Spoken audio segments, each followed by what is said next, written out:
we're used to seeing things from a particular point of view. That is, from a particular frame of reference. And things look different to us under different circumstances. At the moment, things look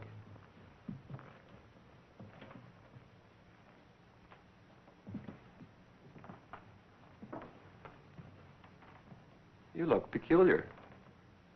You're upside down. No, you're the one that's upside down.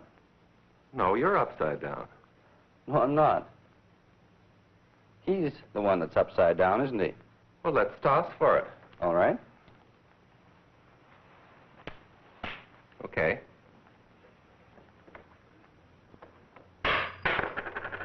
You lose. He's the one that's really upside down. You better come into my frame of reference now. All right.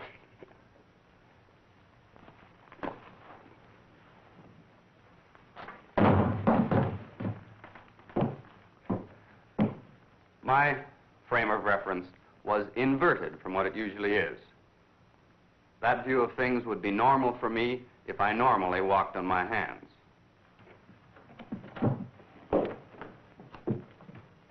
This represents a frame of reference. Just 3 rods stuck together so that each is at right angles to the other 2. Now I'm going to move in this direction. You see the frame at the same spot on your screen, but you know I'm moving this way because you see the wall moving this way behind me. But how do you know that I'm not standing still and the wall moving? It was the wall that was moving. Now the wall has disappeared, and you have no way of telling whether I am moving or not. But now you know that I'm moving. The point of this is that all motion is relative. In both cases, I was moving relative to the wall, and the wall was moving relative to me.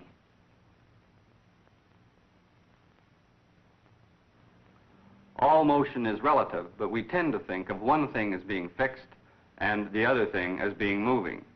We usually think of the earth as fixed, and walls are usually fixed to the earth, so perhaps you were surprised the first time when it was the wall that was moving and not Dr. Hume.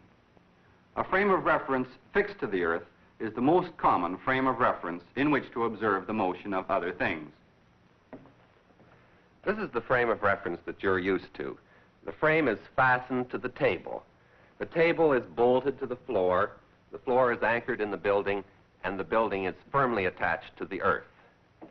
Of course, the reason for having 3 rods is the position of any object, such as this ball, can be specified using these 3 reference lines. This reference line points in the direction which we call up, which is a different direction here than it is on the other side of the earth. And these 2 reference lines specify a plane, which we call horizontal or level. In this film, we're going to look at the motion of objects in this earth frame of reference and in other frames of reference moving in different ways relative to the earth frame. Well, let's look at a motion. This steel ball can be held up by the electromagnet. Now I'm going to open the switch, and you watch the motion of the ball. The ball is accelerated straight down by gravity along a line parallel to this vertical reference line.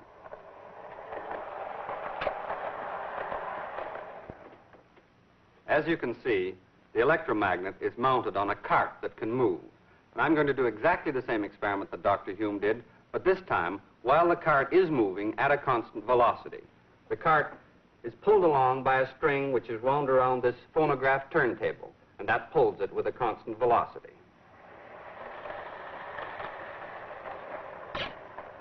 When the cart passes this line, the ball is released, as you can see. I'm going to start the cart down at the end of the table so that by the time it gets to this point, I can be sure it's moving with a constant velocity. Now, I want you to watch right here so that you will see the ball falling.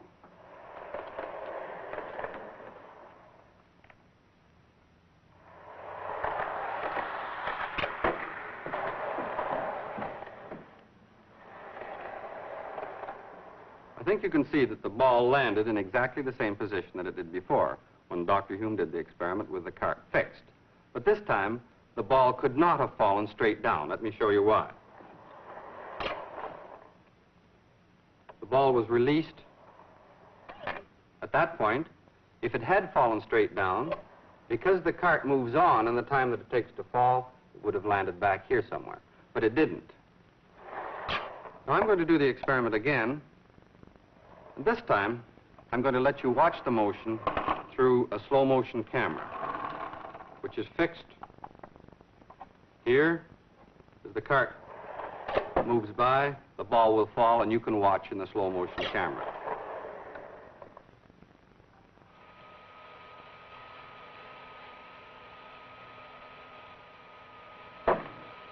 I'll show you this again.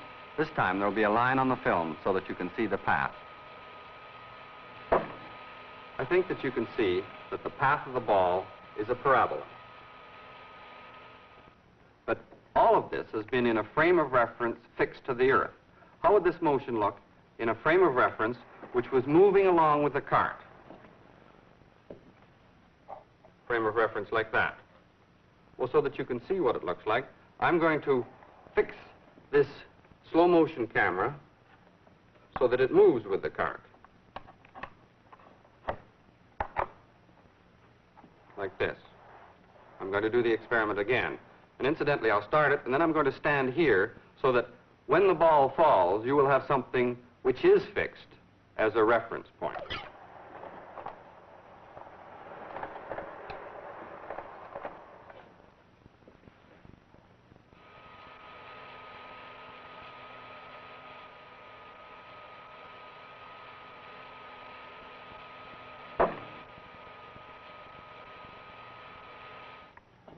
In the moving frame of reference, I think you could see that the path of the ball is a vertical straight line.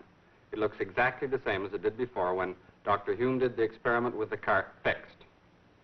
If we were moving along in this frame of reference and we couldn't see the surroundings, then we wouldn't be able to tell by this experiment that we were moving at a constant velocity. As a matter of fact, we wouldn't be able to tell by any experiment that we were moving at a constant velocity. I'm going to do the experiment once more.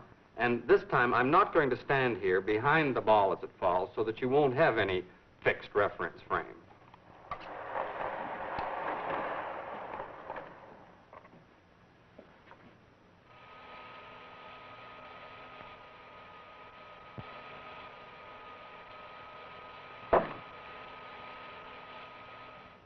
As far as you're concerned, that time, the cart wasn't necessarily moving at all. That time, when you couldn't see the background, then I think perhaps it was harder for you to realize that you were in a moving frame of reference. The important thing to realize here is that all frames of reference moving at constant velocity with respect to one another are equivalent. Dr. Ivy showed you what the motion of the ball that was released from the moving cart looked like in the earth frame of reference and in the cart frame. The motion looked simpler from the cart. Now I want you to watch the motion of this white spot. You probably see the spot moving in a circle.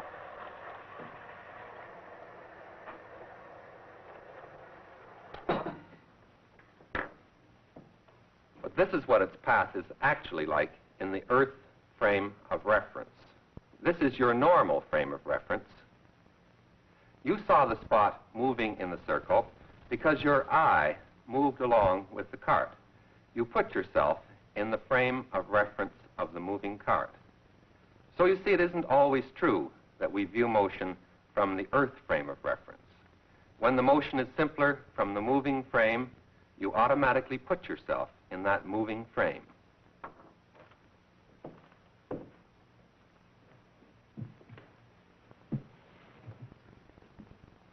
Now we're going to do another experiment on relative motion to show how to compare the velocity of an object in one frame of reference to its velocity in another frame of reference. If I give this dry ice puck a certain start, it moves straight across the table with a speed which is essentially constant because the forces of friction have been made very small. This is just the law of inertia. An object moves with a constant velocity unless an unbalanced force acts on it. Now, will you give it the same start backwards? I'll try. If Dr. Hume gives it the same start, it moves back in this direction with the same velocity. Now, we are on a car here, a car which can move and which really is going to move in this direction, and we're going to repeat the experiment. All right, let's go.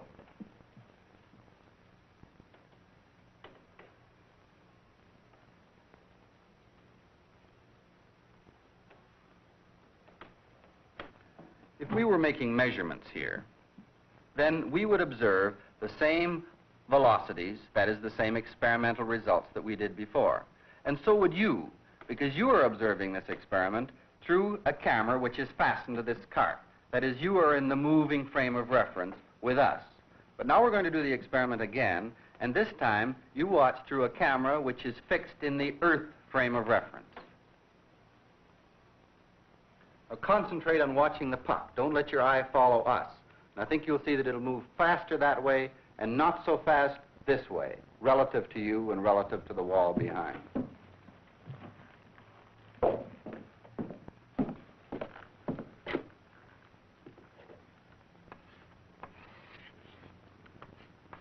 Here's the cart, which was moving along in this direction with a velocity u. We were sitting on the cart at a table. Here I am over on this side, and Dr. Hume was on this side, and we were pushing this puck back and forth on the table. When I pushed it, it went in this direction with a velocity v, and when Dr. Hume pushed it, it went in this direction with the same velocity v, but this is the velocity relative to the cart. What about the velocity relative to an observer on the ground in the fixed frame? Well, if it was pushed in this direction, its velocity is u plus v. If it's in this direction, its velocity is u minus v. This is all very reasonable. There's nothing very hard to understand here. The surprising thing about this expression is that it is not accurate in all circumstances. At very high speeds, and by high speeds I mean speeds close to the velocity of light, this expression breaks down. At these very high speeds, we have to use the ideas about relative motion developed by Albert Einstein in his special theory of relativity. However, for all the speeds that we are ever likely to run into, this expression, u plus or minus v, is completely adequate. So far, we've been talking about frames of reference moving at a constant velocity relative to one another. Now I'm going to do the experiment with the dropping ball again, only this time the cart will be accelerated relative to the Earth frame. These weights will fall and give the cart a constant acceleration.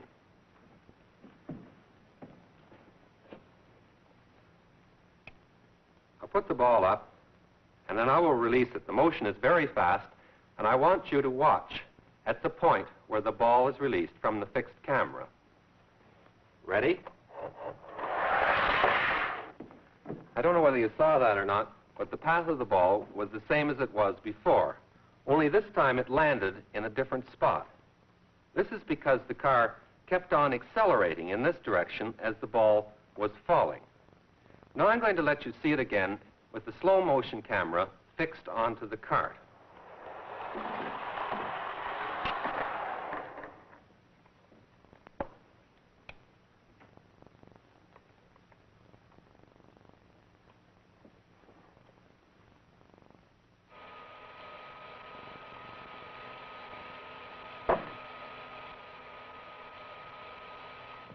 This time you saw the ball moving off to one side and not following down the vertical reference line as it did in the constant velocity case. Now suppose you were in this accelerated frame of reference. How could you explain this motion? Gravity is the only force acting on this ball, so it should fall straight down. But if the law of inertia is to hold, there must be a force pushing sideways on the ball in this direction to cause it to deviate from the vertical path. But what kind of a force is it? It isn't a gravitational or an electric or a nuclear force. In fact, it isn't a force at all as we know one. So we're left to conclude that since there is no force that could be pushing in this direction on the ball, that the law of inertia just does not hold. This is a strange frame of reference. We call a frame of reference in which the law of inertia holds an inertial frame. The law of inertia holds in the Earth frame of reference, so it is an inertial frame. The cart moving at constant velocity relative to the Earth is an inertial frame. But the cart which is accelerated is not an inertial frame. Because the frame of reference that we're used to living in is one in which the law of inertia holds, when we go into a non-inertial frame, like the frame of the accelerated cart, our belief in the law of inertia is so strong that when we see an acceleration of the ball sideways, we think there is a force causing it. So we make up a fiction that there is a force. And sometimes we call this a fictitious force. Fictitious forces arise in accelerated frames of reference. The frame is accelerated in this direction, so you in the frame see an acceleration of the ball in this direction, and you say that there is a force causing it.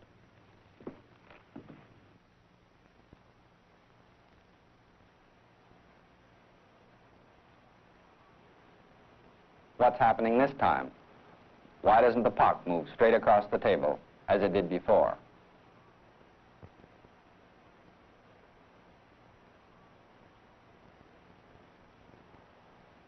As you can see, it doesn't. So, if we believe in the law of inertia, then we must believe that there is an unbalanced force to change the velocity of the puck. But this puck is nearly frictionless, so what can be exerting this unbalanced force on it? Suppose that you watch the motion, this time, through a camera which is fixed in the Earth's frame of reference.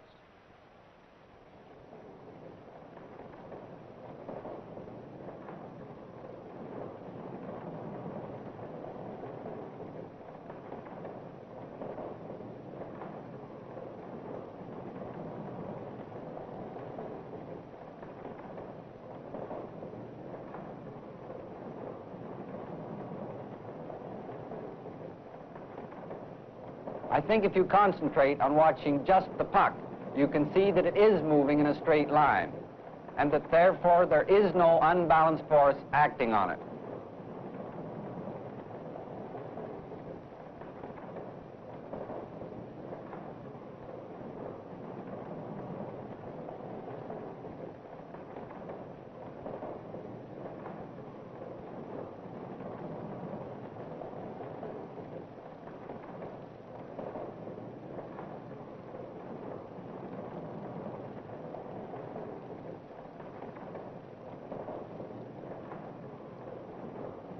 Now we're going to stop this rotation so that I can talk to you about what is happening here.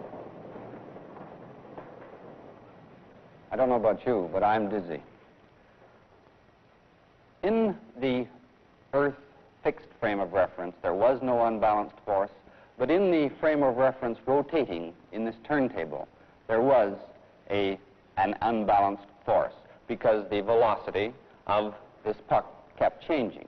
This was a fictitious force.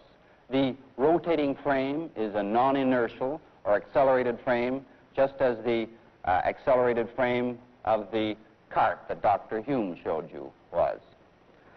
You know that every object which is moving in a circle has an acceleration towards the center of the circle. This is the acceleration that has a special name, the centripetal acceleration. Now you hold this puck for a while, hold it steady, while the turntable is rotating. Now I'll get off.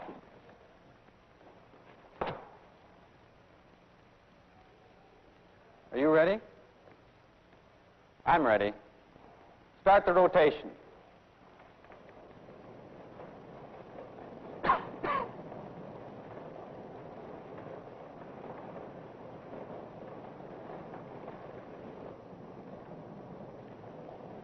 You can see that now the puck is moving in a circle.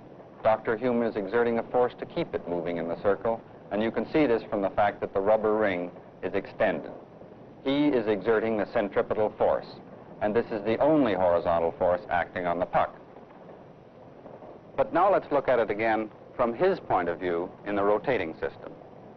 He is exerting a force towards the center of the table, and yet the puck is standing still, or at least more or less still. There is some vibration. Now, he believes in the law of inertia, so he thinks there's an equal force on the puck away from the center of the table, so that there is no unbalanced force. This outward force on the puck is the fictitious force in this case. Sometimes it's called the centrifugal force. In the fixed reference frame, there is no outward force on the puck. Now, suppose that Dr. Hume stops exerting a force. Watch the puck. In the fixed frame of reference, the puck moves off in a straight line. There is now no unbalanced force acting on it. Now let's look at it again from his point of view in the rotating system. When he releases the puck, which to him was at rest, it moved.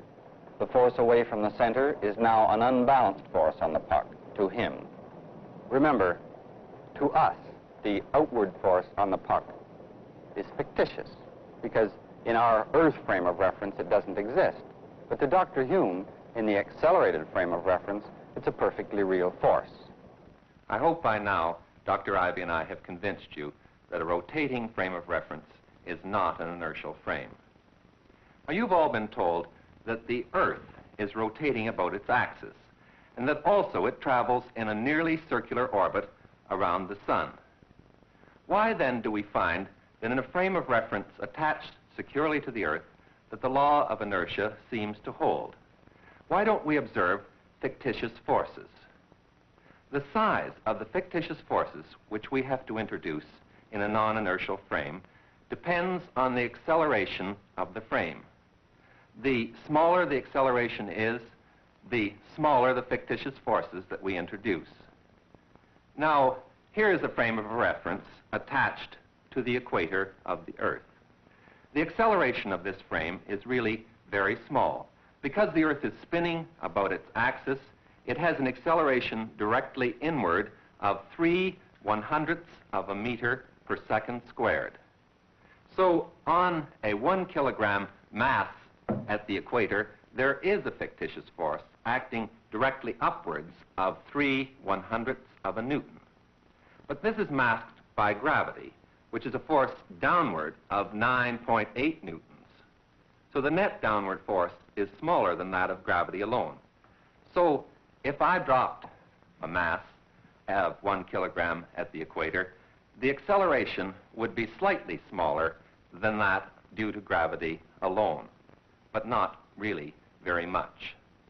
Now, the acceleration of the Earth in its orbit is even smaller still and produces even smaller effects in our frame of reference. Now, I've said that the Earth was rotating about its axis. How do we know that this is so? Well, if you take a time exposure photograph of the stars, they seem to be moving in circles about the pole star. But all motion is relative. Is there any way of telling which is moving, the Earth or the stars? The fact that it is the Earth which is rotating can be demonstrated by means of a pendulum. If I set a pendulum swinging, it swings back and forth in a plane. Now, it turns out if this pendulum were at the North Pole of the Earth, the plane of swing would remain fixed relative to the stars, but would rotate relative to the Earth. Now, I'll have to show you what I mean. This pendulum is at the center of this turntable, which will represent the Earth. Now, I'm going to start the table turning around in this direction. I'll put a black arrow on so that you'll remember.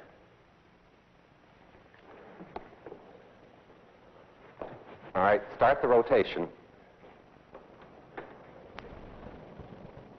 The pendulum is at the North Pole of the Earth, and you are in motion as you ordinarily do, standing on the Earth.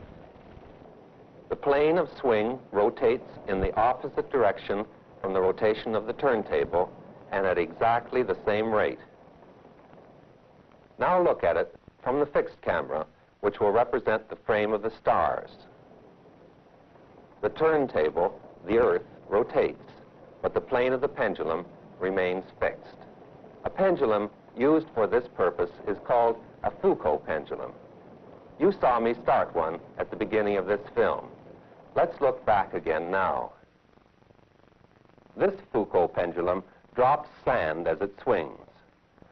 I think you can see the faint line where the sand trail began. The amplitude of swing is decreasing. The sand trail isn't as long now. But the important thing to see is that the plane of swing has been rotating during the half hour that we've been talking to you.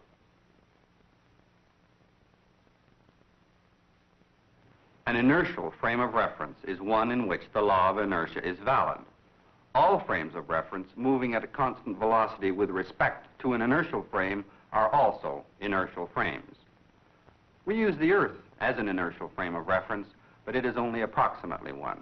It has a small acceleration with respect to the stars, for example.